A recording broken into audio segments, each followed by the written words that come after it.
I have come to three conclusions. Number one, they should never, ever, ever play NFL football on Black Friday again. Number two, I'm going to hear a lot from the Midwest coalition of bear idiocy because the Bears actually won. And three, the reason they won is because of a catch from DJ Moore. Doggone it. Let's go. Good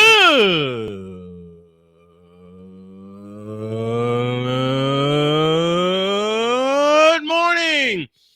Welcome to the Taco Tuesday edition of Snowman in the Morning. Glad to have y'all with us. And I apologize for yesterday, but I was flirting with 100-degree fever yesterday. 103-degree fever to be exact. And I was just flat tired. My question is this, referring to,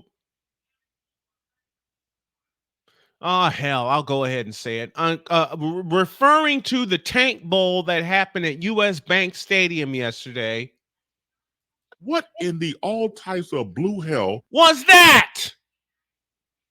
What the hell was that? Bears 12, Vikings 10. You want to tell me that was actually a game last night? You want to tell me that was actually a game last night? Justin Fields, 27 of 37, 217 yards. He was sacked 3 times, didn't throw a touchdown nor an interception because he couldn't complete one longer than 6 yards. He couldn't complete one longer than 6 yards. That is the legacy, if you want to call it that, of Justin Fields. And to help me break this down, let's go to Chicago, and I bring in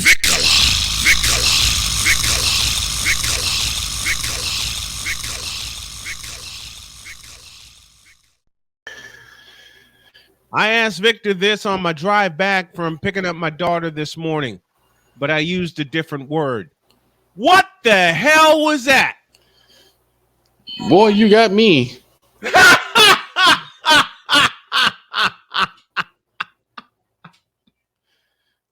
is why I have such a tough time watching Bears games, because they're so uneventful. They're just uneventful. They're not fun. No. Even some games in 2006 were uneventful, and they were a Super Bowl participant. Don't ask me how. I mean, my gracious. Joshua Dobbs, 22 of 32, 185 yards. He, too, couldn't complete a pass for longer than 6 yards. He threw a touchdown, but had 4 interceptions. Well, he was sacked twice. Listen to the QBRs for this. Okay. Justin Fields, 41.9. Joshua Dobbs, 19.3. The rating, 87.3 for Justin Fields, 54.3 for Joshua Dobbs. Here's what scares me. Mm-hmm. And we've talked about this so many times before. The leading rusher for the Bears, take a guess. Justin Fields, 12 carries for 59 yards. What is wrong with this picture? He doesn't have a line. We've been saying that for almost 2-3 years now. He does not have an offensive line to save his life. He has to run for his life all the time. And who's the running back for the Bears? Anybody know? No. I sure as hell don't. Because they let their best running back in years walk. To Detroit. How many times have we said that? They let their best running back in years, their certified 1,000-yard rusher, go up north. And he's on his way to 1,000 yards this year. On his way to 1,000 yards this year. Sick Diggy from Norway says the Bears' offensive line clearly can't stand Justin Fields. They weren't happy to have him back. They weren't protecting him much, were they? No. They were protecting Tyson Badgett more than Justin Fields. Here's the thing. The Bears' offensive line can't They can't stop a cold, stiff wind. They can't block sunlight. They can't block anything. Mm-hmm. This has been their problem for years. And I'm so tired of the Midwest Committee of Bear Idiocy not seeing that. They're saying, oh, well, Justin Fields, he's so gutsy. He wants to run the football. No. No, hell He doesn't no. want to run the football. He has no choice but to run the football. Say that again, please. He doesn't want to run the football. He has no choice but to run the football. None whatsoever. And None. the only reason why the other guy, again, name escapes me because not important. Mm-hmm. Was why the other quarterback was able to be protected a little bit better because he at least makes more quick judgment with the football. And the line actually blocks for him. I don't even think it's even that. I just think he just makes quicker decision with the football, so it looks like the offensive line is blocking more for him. Because that line is porous. It's been porous since 2021. It's ridiculous. It's awful. It's just plain awful. That's how bad that's how bad that line is. It's porous. It's a sieve. It's ugh. This line has destroyed. Awful. This line has destroyed any confidence Justin may have had. It has destroyed it. It has ruined it. And this is not me just trying to find excuses for Justin Fields because he has to make better snap decisions with the football. And on the Minnesota side of the football, what the hell was that? Just the same verse, second verse, same with the first. You lose Kirk 2 Chainz Cousins for the year. For the year. Yep. You go out and sign Joshua Dobbs and stupidly the St. Louis Cardinals let him go. Mm-hmm. Yes, I said it that way.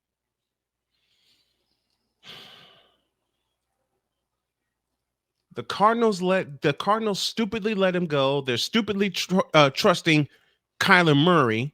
Dear God. Call of Duty Murray. Yep. Dear God in heaven. I think Arizona said we're just going to tank. Screw it. Yeah, it's been their life since they got there. Except for the year they went to the Super Bowl with Kurt Warner as their quarterback. Mm-hmm. They've done nothing but tank. Yeah, he's like, just tell them to get off the game, and we'll work from there. That's where we're at now. Mm-hmm. That's where we're at now. That's exactly where we're at. Takes the Xbox away, and we'll just go with Kyler Murray. It's pathetic.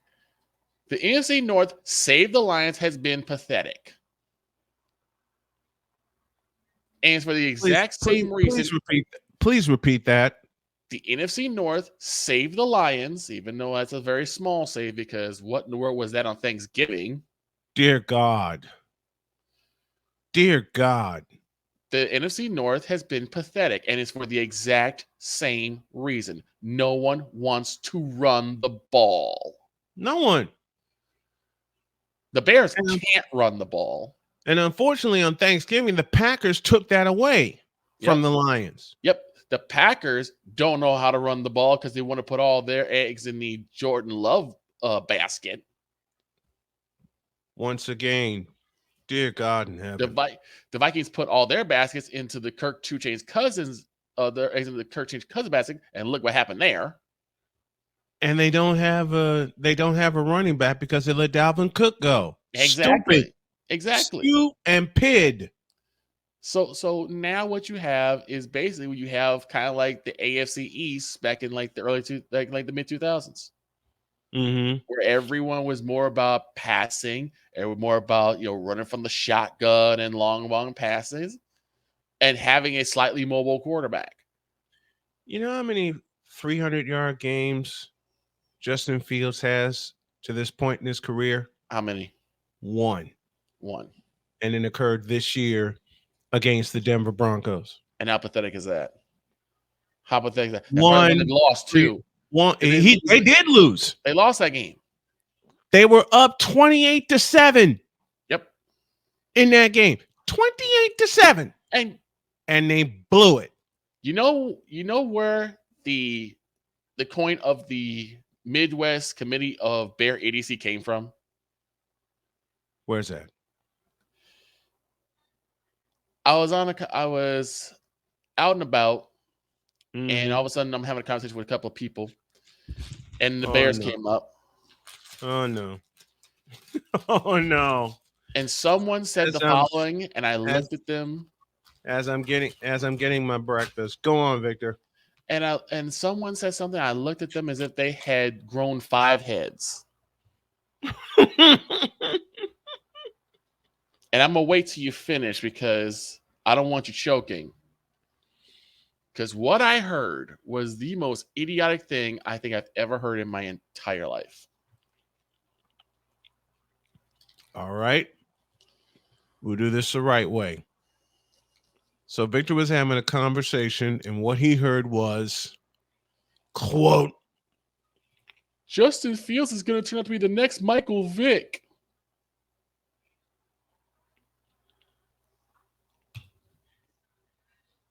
Close quote. What? Yes. Someone believed that because of how mobile Justin Fields is, he has the capacity and the potential to become the next Michael Vick. Not to mention Michael Vick had a cannon for an arm. Not to mention Michael Vick was very, very good looking down defenses, being able to look off defenders.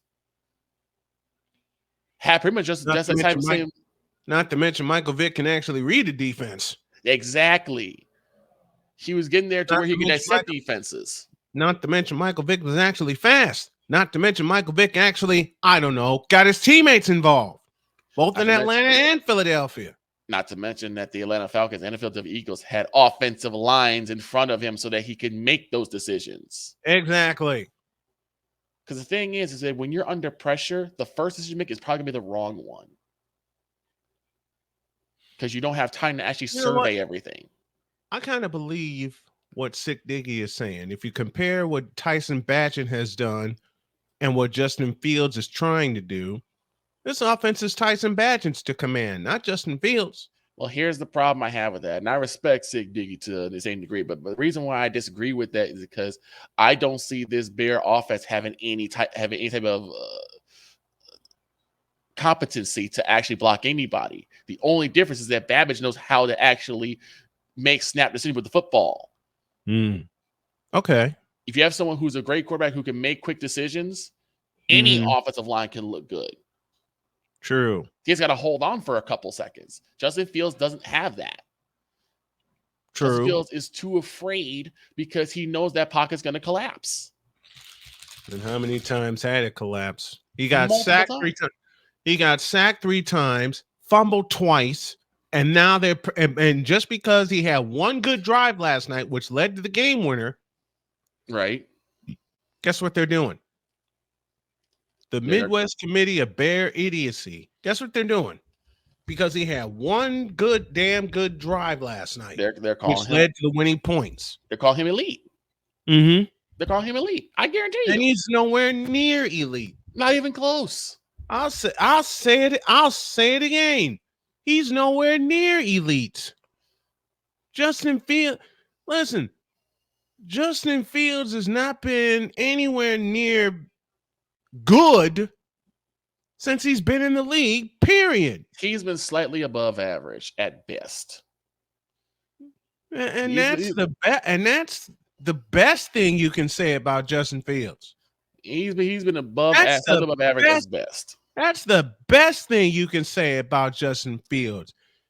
But whose fault is that? It's the organization's fault for not putting an offensive line in front of him. Not putting an offensive line.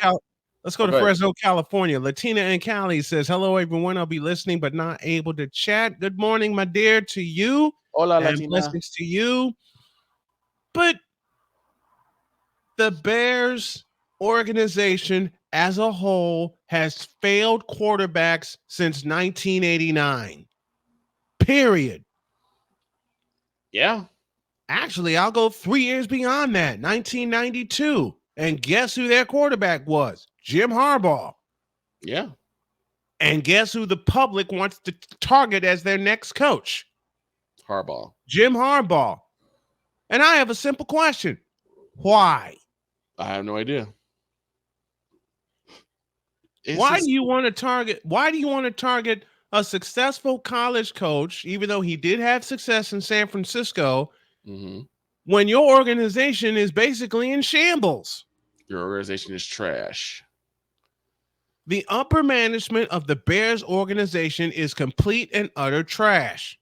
Until someone gets Virginia McCaskey out of the tea room and say, look, ma'am, you have a football team that is dying for a championship. You have a city that you owe it to provide a championship team. Until that happens, nothing's changing. And nothing will ever change. I mean, the Niners had to learn that lesson with Jed York. Yeah.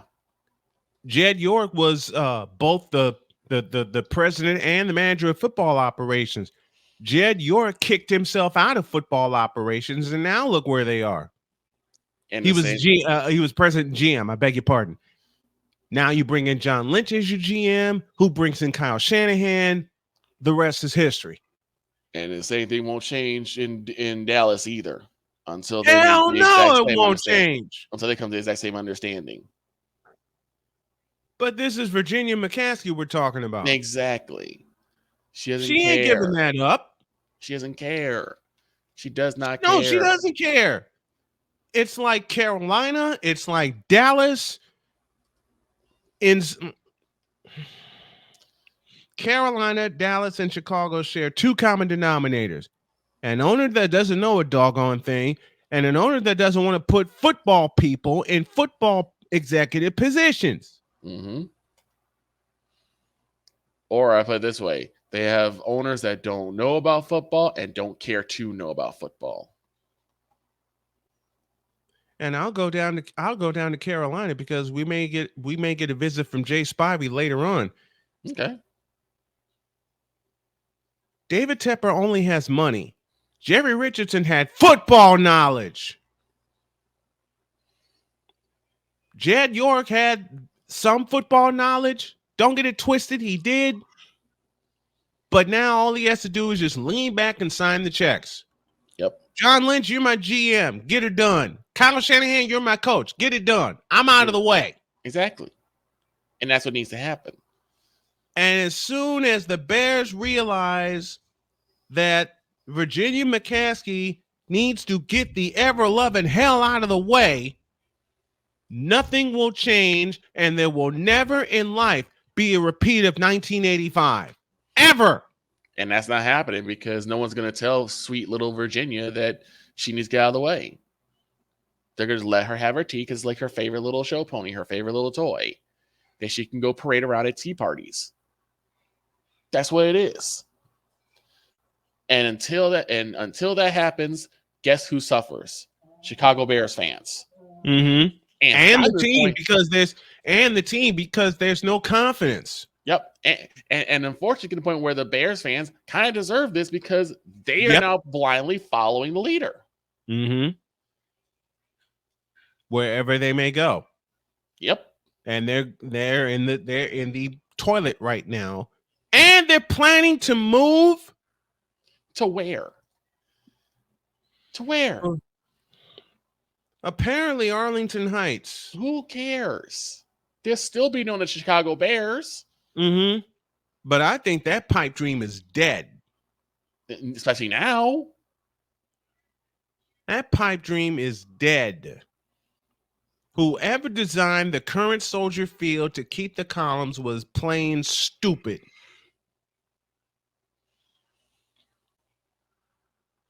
I mean, you got the techno. I changed my mind. They don't have the technology there. We were there on September 2nd. Exactly. Couldn't see the scoreboard for nothing from our vantage point. Couldn't get the door open for 2.5 hours. couldn't get the door open. My wife nearly passed out. And then the people that were looking at me and my wife as I tended to her before we went upstairs. It's just foolish, man. Soldier Field is about as raggedy as Wrigley Field. Well, again, and the Bears are just as I'm looking in this camera and I want y'all to listen to me carefully. The Bears as an organization are just as foolish as the Dallas Cowboys and just as foolish as the Carolina Panthers. And if you want to throw an NBA angle, just as foolish as the Los Angeles Lakers. I will say the Bears are as foolish as the Cowboys. I won't say they're as foolish as the Panthers, only because I think the Panthers know they're trash. They just no longer care anymore. I think the Panthers know that they are garbage. They just don't care. They are done caring for this year. They got the number one pick. And they're talking about getting rid of Frank Reich. They got the number one pick, got one of the most sought after quarterbacks, and have done what with him? Not a damn thing. Meanwhile, Houston got the second one. And look where they are. Exactly. And look where they are. The Bears and the Cowboys think that they can contend. The Panthers know they cannot.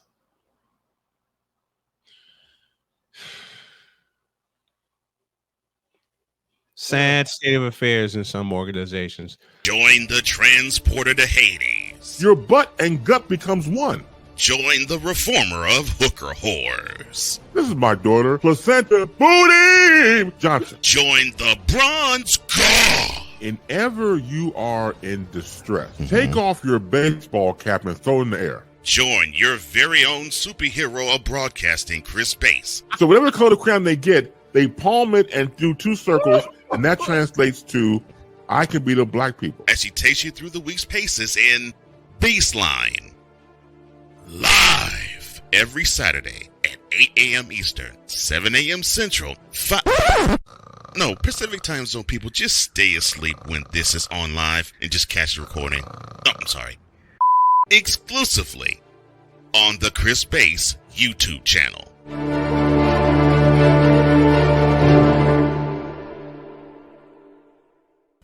Mister, how do you operate this Twitter thing or this Instagram thing or whatever the heck? You're supposed to know all this stuff. Anyway, welcome back to the show. Style.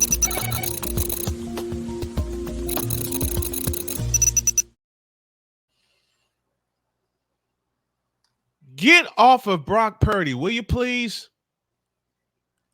What more can the guy do besides win a championship? And I'm going to say something that a lot of people won't like. He is close to winning one, maybe multiple. I mean, the guy came off of a concussion, played against Cincinnati. He took accountability for those 3 losses. Very few quarterbacks in the league take accountability for losses. Zach Wilson, hello. Russell Wilson, hello. And while I'm going there, Josh Allen, hello. Might as well throw Justin in there too. I got a whole thing for Justin coming up. But I'm going to say this now, and I'm going to say it until I'm proven differently. Brock Purdy is the 49ers franchise quarterback, period.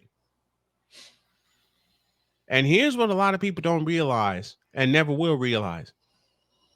Against Tampa Bay, he did something that hadn't been done in the 49ers organization since 1989. And that's throw a perfect game. You know those quarterbacks who did it for the Niners in 89? I don't know, some guy named Steve Young in week 10 and some guy named Joe Montana in week 7. 2 of them, 2 perfect games in the same season. And Brock Purdy becomes the first to do it since 1989. I'd say the 49ers have more than made up for the debacle of Trey Lance. The debacle of Alex Smith, and I call that a debacle because of his injuries. Doggone. The debacle of Colin Kaepernick. Oof. Dear God, don't get me started. Brock Purdy is a quarterback. Brock Purdy is a good quarterback. Brock Purdy is becoming an elite quarterback. And just like Tom said, Brock Purdy could be the next 49ers Hall of Fame quarterback, joining Montana, joining Young. How do you like them apples? And oh, by the way, the 49ers have something to lean on if Brock Purdy struggles. It's called a running game. Mr. McCaffrey, hello to you. Yeah. When you have someone like CMC. Know who the 49ers had to lean on back in 1989? His name's Roger Craig. Remember him? Mm-hmm. And oh, by the way, Roger Craig led the league in rushing for 2 years, just like Christian McCaffrey is doing this year, 61 yards away from 1,000 yards. And it'll be McCaffrey's first 1,000-yard season in 4 years. And oh, by the way, 4 years ago, McCaffrey had a 1,000 season. I don't think he'll make it this year, but he'll have a 1,000-yard rushing season. No, I think him getting hurt kind of did away with that. Here's the difference between Brock Purdy and, say, old Dak Prescott. Brock Purdy makes good decisions in the pocket. Brock Purdy has something in front of him called an offensive line. There we go. I say Brock Purdy has enough time to make good decisions in the pocket. Matter of fact, to prove my point, as I do a little live research here, there was a play against Jacksonville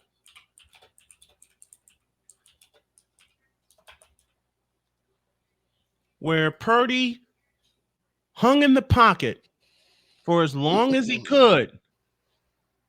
Okay?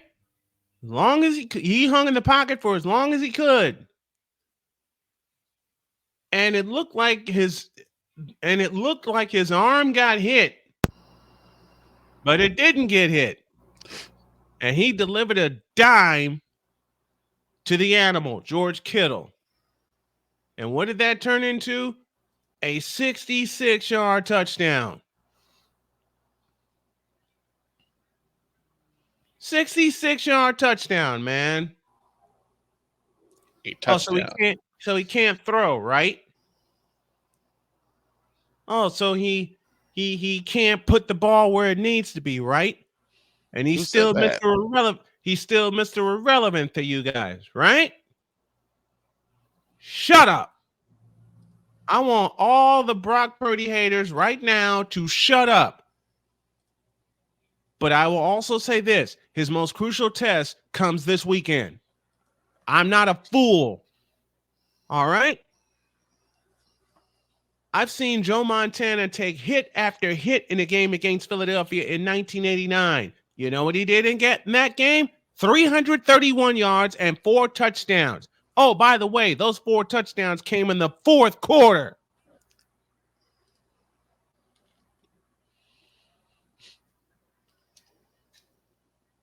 Those 4 touchdowns came in the fourth quarter. You understand that?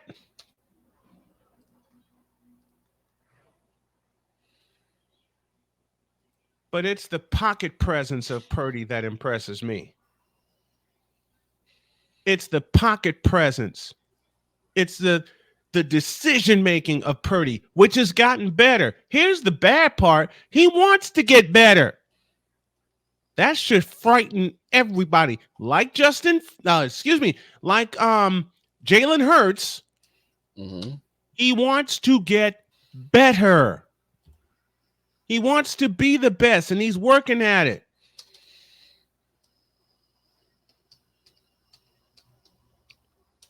But y'all don't want to see that, do you? No. Well, I got something for you to see. Here's the play I was talking about in Jacksonville. Second down and short here. Purdy has one-on-one. George Kittle, goodbye! Heave-ho and a touchdown! And that was on a stride, too. That was in stride. Did that not look like he underthrew it? Yes, the pocket began to... Take a look again. Brown. Second down and short here. Purdy has one-on-one. George Kittle, goodbye!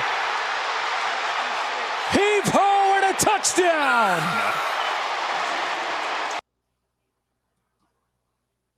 Damn. I want y'all to take a look at another play. To illustrate the greatness of Brock Purdy. And I said it. I don't care if he's only played a year and change. Thank you, Jim Durham. Take a look at this play. Ayuk and use check left, going deep down the sideline for Ayuk.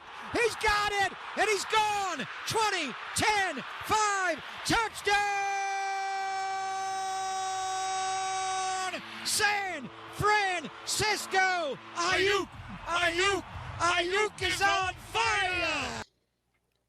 Here's the biggest difference between Brock Purdy and many other quarterbacks in the league, save Jalen Hurts. And I want you to listen to this sentence very carefully. Brock Purdy makes the big plays. And for those of you who don't like it, I'll say it again. Brock Purdy makes the big plays. And you know what's scary? Now he is learning to deal with adversity. Had a 3-game losing streak. Now they've won 3 in a row. Mm-hmm. Got hurt. Had to be taken to concussion protocol. And came back to play that Sunday against Cincinnati. Mm-hmm. Now things are rounding into form. The Niners have essentially a 2-game lead in the West over the Rams and the Seahawks. And this division race, dare I say, is over. And one of the biggest reasons, where's number 13 for the San Francisco 49ers? So stop with the hatred, will you? That's Snowman's take. What's yours?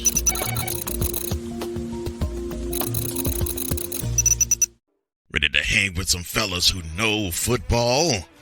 Let's ride. LC Muscles 28. I think they're the most overrated defense in the league. Steel Sermon. We did not trail for a single second. Tiny Tim. McCarthy is a bonehead. A Pizzle 90. I'm going with my boys. Fins up, baby! Get ready for the 4 Horsemen of Pick'ems. Every Wednesday night at 10 p.m. Eastern, 9 p.m. Central on YouTube.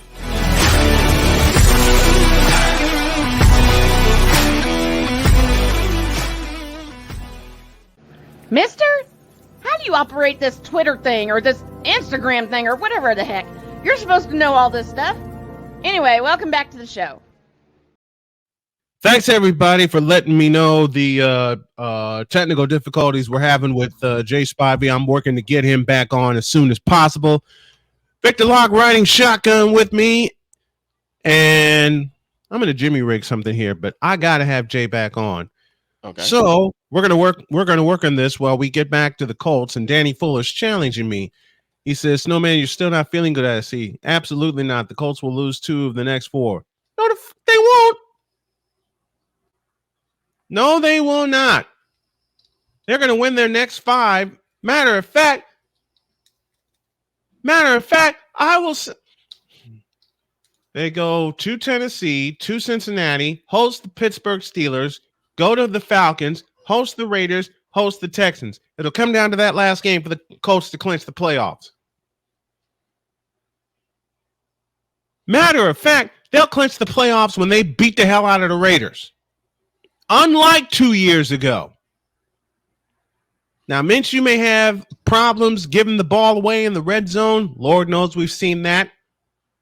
9 touchdowns, 11 giveaways. 9 touchdowns, 11 giveaways. I am not going to be stupid to the fact and not point out that is a major, major problem. I'm not going to be stupid and not cognizant to that fact. But given how the Colts have played and given how they've learned how to run the football, I believe in my heart the Colts will run the table and win their final 6 games and get to the playoffs. And a little bit of history, the last time they did that was 2018 when they won their last 9 to go from 1-6 to 10-6, and they clinched the playoff berth against Tennessee in Nashville. So that's what I'm calling right now. I believe the Colts will run the table. And if they lose any one of these games, which is very much a possibility, because the Colts have been kind of like a Jekyll and Hyde team all year. Not to mention the Bengals are still around. Yeah. Even without Burrow, the Bengals are still around. Yeah, the Bengals still exist. The Bengals still exist with Joe Burrow. Even without Joe Burrow, the Bengals still exist. All right?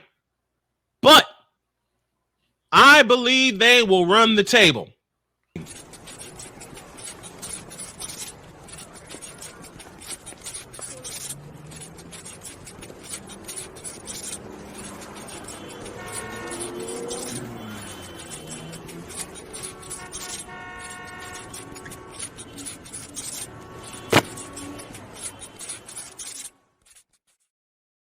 We'll try again. Jay Spivey is with us. Jay, good morning. Good morning, Ryan. How are you? Doing good, man. Okay, now we were into this subject before people pointed out the technical difficulty. And it's the subject of the Panthers, in particular David Tepper hiring his 7th head coach since he's been owner of the team. Why is David Tepper so inept? Well, he like we were trying to say earlier, he meddles. There's nothing wrong with his owning the team, but you have people there around you who run the football operations for a reason. Stay out of the business and let them run it. Just because you're one of the richest people in the NFL doesn't mean you have to run every aspect of the team and be so overreaching. Ain't that the Let truth? the football team run the team. Sound like someone else we know. Run the team. Kind of like another team we know in the Chicago Bears. Well, and I'm not trying to say that Frank Reich was the answer, but you got to give him more than 11 games to see what he could do. Agreed. And it's not like they have talent there. I mean, there's no talent on this team. And they're leaning on Bryce Young to get it done. And we don't know whether he can play or not. I know he struggled. That's very obvious. Yes. But we don't know if he can play or not because he has no talent around him. None. There's no tight ends. There's no running backs. There's no offensive line. Right. None. There's nothing around Bryce Young. And they're not going to improve in the draft because they're draft pick away of the Bears. Yep. And the Bears about to own the number 1 pick again because of Carolina. But and then listen, you've heard me talk about DJ Moore a lot. Yes. I don't think he's the greatest receiver in the world, but he's a whole lot better than what they have now. Mm-hmm. Yeah. I'll agree with that. I'll toast to that.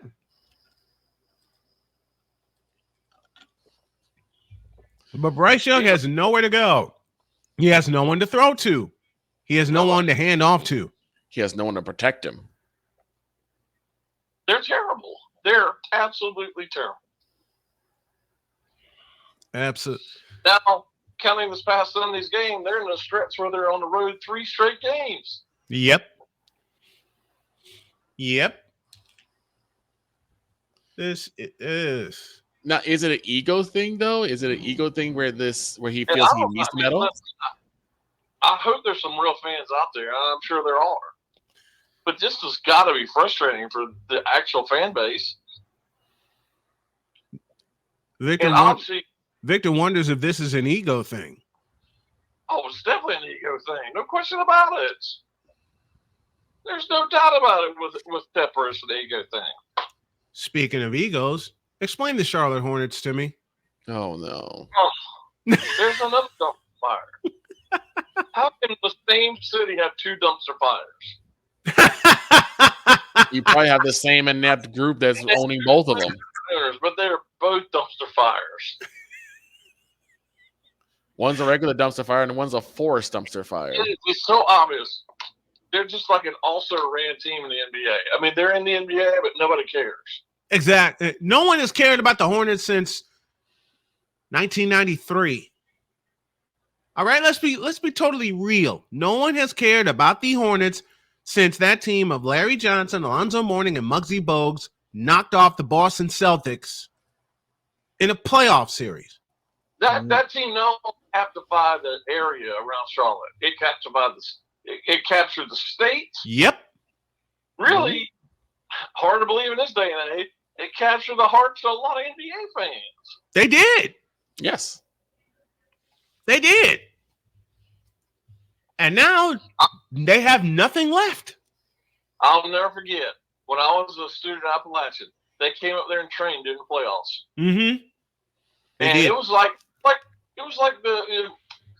the president came by. I mean, it was just like people just flocked to the gym where they were practicing. The Hornets were a bunch of rock stars. They really were. The Hornets were a bunch of rock stars. Mourning and Larry Johnson, it goes on and on and on. And Alan Bristow, I believe, was the coach of that team. Yeah. And Muggsy Bogues and Kendall Gill and all Kendall those guys. Gill, Muggsy Bogues, Alonzo Mourning, Larry Johnson. Mm-hmm. They're a bunch of rock stars. This is the heart of the grandmama era. Mm-hmm. Yep. I used to call them the kings of the Queen City because of just how dominant those guys were. I know people love LaMelo Ball, but they need to trade him. They do. Thank you. Thank you, Jay. Thank you. They should have never drafted him in the first place. I mean, he's a good player, but they need to trade him because they have no other talent around him. None. I've told you guys a million times, and I keep hearing people around here poo-poo it all the time. Charlotte is not a free agent destination. It's not. And because never will be. Because they just can't do it through the draft because they always seem to draft right in the middle of the draft every year, and there's not no good players in the draft to draft that way. They just don't see it as a great destination for free agents. Usually it's going to be either LA or it's going to be New York. They done it. They were so bad for so long, they had all those high picks. Now, couldn't he have done something to couldn't the something be better? 13th to 18th or whatever they've been drafted every year. Could they have done something to make them better? With the high draft picks. With the high draft picks. You talking about the Hornets that's currently constituted? I mean, having number one, number two picks, shouldn't it have helped them get better talent? They drafted Lonzo Ball. Does that tell you anything? They drafted Lonzo Ball. Does that tell you anything? And there's a certain Hornets apologist whom we will not name that doesn't even look at the mistakes they made. He doesn't even look at the mistakes they made. And the biggest mistake, I will say it again, and I said it the night they drafted him. The biggest mistake that the Hornets made was drafting Lonzo Ball. Period. Well, to me, as a fan, quote unquote fan, you need to see the good things and the faults of a team. Yep. Yes. If you're a fan and don't see the faults of a team, you're not a true fan. Agreed. You're an apologist. It's why I get so much hate from the Moronic Republic for that particular reason alone. And a certain apologist that tried to make my show a Carolina-based show, and I'm a national show. Well, I guarantee you don't say we, us, and our on every reference to your favorite teams. No, I tell the truth about my teams. Just like earlier when we were talking about the 49ers, I said this is the biggest test they got coming Sunday against Philadelphia. What have I always said? To be the champs, you must unseat the champs. Exactly. I'm not blind, stupid, deaf, or dumb when it comes to my teams. I see the faults and I call them out. Period. As you're supposed to do. But no, people come up to me, you don't talk bad about your teams. Apparently you haven't listened to me, nor my show, nor my guests on it. Fools. And speaking of fools, the Atlantic Coast Conference sucks. In 2 sports. Football and basketball. Football and men's basketball. They suck. Well, just out of curiosity, I checked on StubHub to see the difference in ticket prices between Atlanta for the SEC championship this week and the ACC in Charlotte. Okay. That was Sunday night, I believe. The cheapest ticket for the SEC championship was $350. Not surprised. For Alabama and Georgia. Yep. The cheapest ticket for Charlotte between Louisville, which just lost to Kentucky. Yeah, figure that one out. State as the quarterback. Yep. And is not going to bring anybody. Was $50. Wow. Which means A, the upper bowl is going to be empty.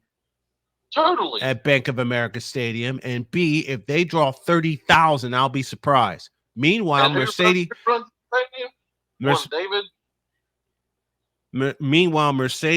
Stadium is going to be SRO. And for those of you scoring at home, that is standing room only. You will not be able to get anywhere near that facility on Saturday afternoon. I had someone ask me, will I ever cover the SEC championship live? Yes, I'm doing it next year. And yes, I will go to Mercedes-Benz Stadium strapped with a press pass. There you go. That's one of them. Look, I've always said that. If I go to a college game or a professional game, I'm not sitting in the stands. I'm going in strapped with a press pass. You might as well.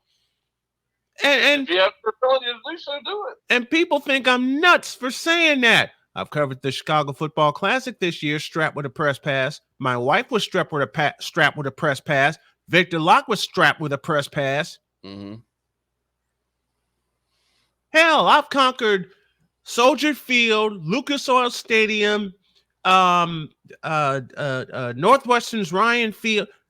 Look, any college or pro stadium I've been to, I conquered. I was strapped with a press pass. Forget all that. But the ACC in football has blown chunks. Well, for a while now. Even if Florida State does win Saturday, I think there's a reasonable scenario that they're going to get left out of the playoff, even if they do finish undefeated. I believe that because there'll be two SEC teams. I believe that's a strong possibility. There'll be two SEC teams in the playoff, and they play Saturday. I mean, if Alabama wins Saturday, I think both of them are getting in. Yep. Alabama has to win Saturday for them to get in the playoff and for them to get some confidence. If Georgia blows them out, forget it. And then you got scenarios with, I think the winner of Oregon-Washington is definitely getting in. I believe that. And then you look at Texas, which beat Alabama this year. Exactly. So you may have a possibility, should things fall in place, that you have Oregon and Texas in the Final Four. And then all the more reason they had an opportunity to do this a long time ago. They could have fixed this, but oh no, they fought and clawed and everything else. There should have been an extended playoff this year anyway. Yeah, there should have been an extended playoff in 2020. Let's get it real. Let's be honest. Why wait till next year? You know, I've told you this a million times. I am a huge college football fan. Yes, sir. I sat on my couch all day Saturday and did nothing but watch college football. It was purely wonderful. And that Alabama-Auburn game was amazing. Oh, the ending of that game. The Milroe Miracle, as Eli Gold called it. That'll be our call of the day. I'll get that later. And this is not even a good Auburn team. No. That always comes through.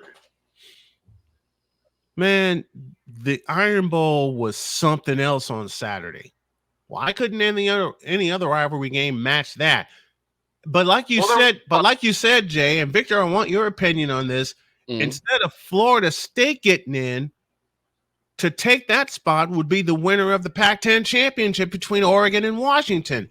And there are two reasons Oregon will get in. A, they avenge the loss to Washington, and B, they haven't lost since Washington. True. I don't think there's any question that the winner of that game Friday night is getting in. The winner of that game on Friday night, which I am covering, gets into the Final Four.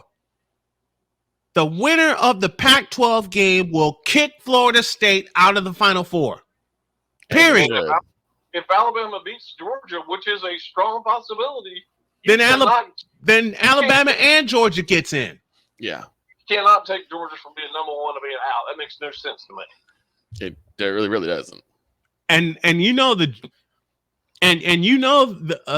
certain apologists as well as others are begging for Georgia to fail and be out of the playoff. But to be the champs, you got to unseat the champs. Because they want Roll Tide all over again. 3 years. To be the champs, you got to unseat the champs. And I don't think anybody's going to unseat the champs. I don't see it either. I'd be surprised the way they're playing. I'm sorry. I mean, they lost Brock Bowers. You got Oscar Delp behind him, who is just as big and strong as Brock Bowers. Ladd McConkey and Brock Bowers rested. I told him take the night. Listen, Kirby Smart told Ladd McConkey and Brock Bowers to take the night off because we're going to need you against Alabama next Saturday afternoon. Mm-hmm. And what does that tell you about what he thought, how he respected Georgia Tech, which is in the ACC? Mm-hmm. But and to more your point about the league, in my opinion, the second most and maybe the most talented team, if you want to look deep into their roster, is Carolina. It's Carolina. They lost 4 games this year. And they weren't supposed to lose any. They lost 4 games. Lost to Georgia Tech and Virginia. You know what? And they lost both of those. They lost both of those games by 4 points. They lost both of those. They lost to Virginia, 31-27, and they lost to Georgia. They lost to Georgia Tech. I beg your pardon. And they held a 14-point lead against Georgia Tech. 14. Now, bear in mind, Virginia just got shellacked by Virginia Tech this past Saturday. Oh, my God. They got killed. They got killed by Virginia Tech. Virginia Tech's not any good.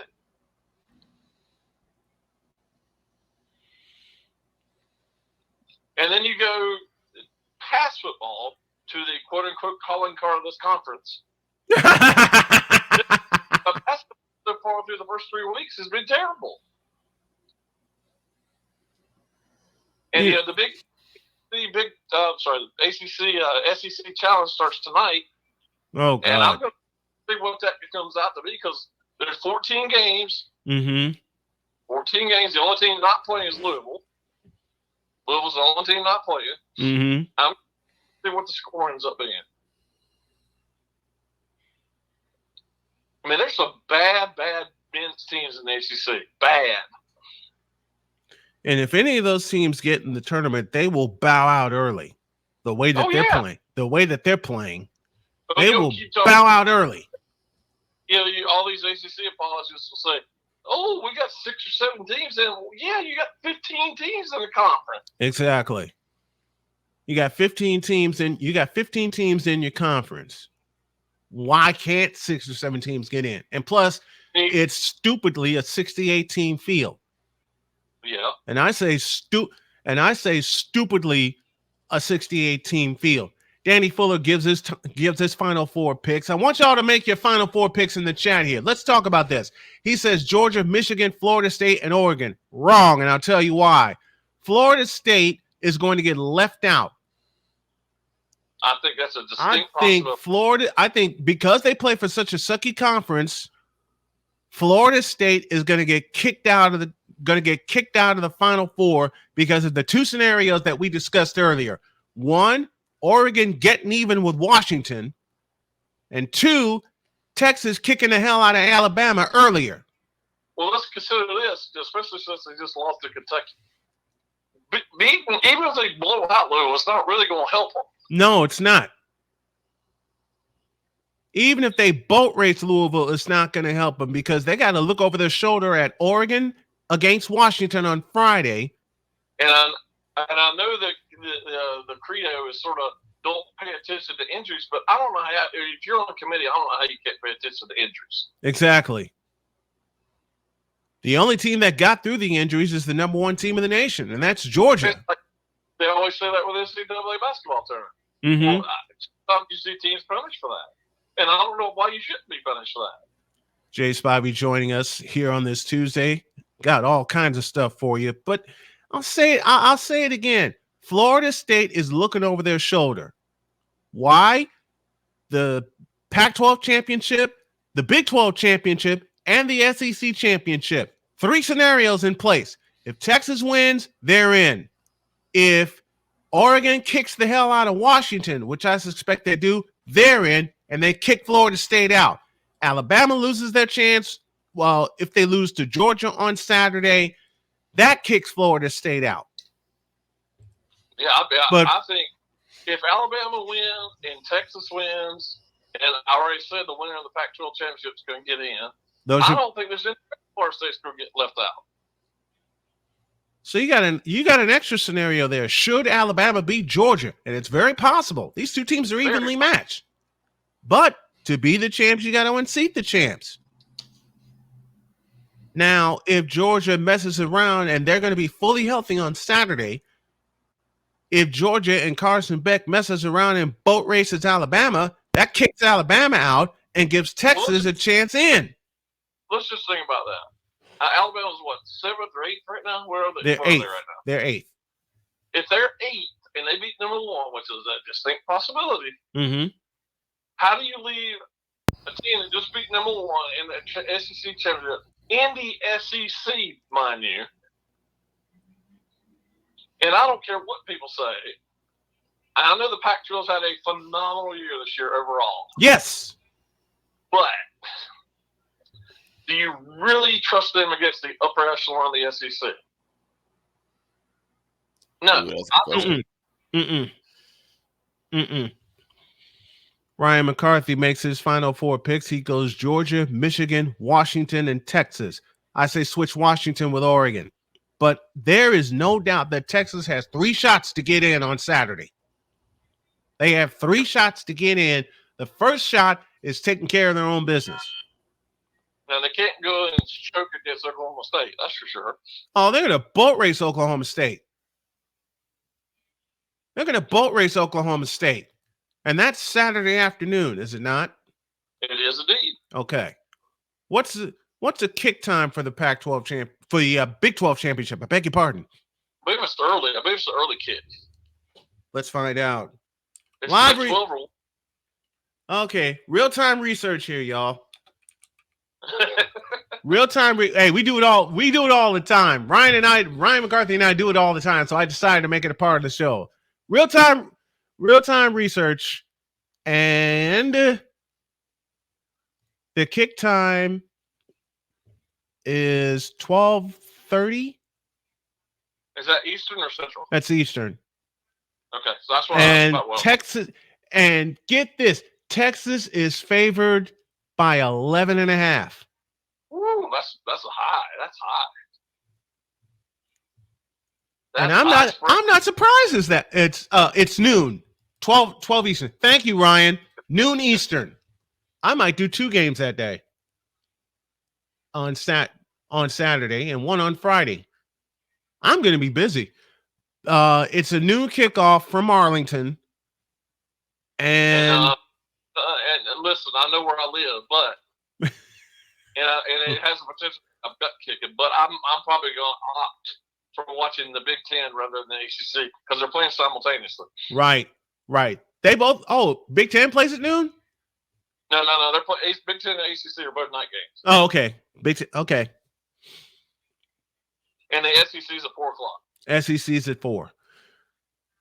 I'm going to be busy on Saturday. Ooh-wee.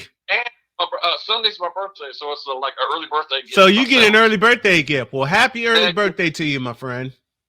Yes, sir. Thank you. And he gets an early birthday gift of conference championships all over the place for college football. Love it. Before you depart, Jay, I got this for you. Charlotte out of timeout. Here's Warning. The shot. Good! Game over! That was the last time the Charlotte Hornets were ever relevant. And until they change ownership and get some basketball people in there, they'll never be relevant again. Jay Spivey joining us here on the program. Thanks, Jay. Appreciate you, brother. Thanks, Brian. Have a good week.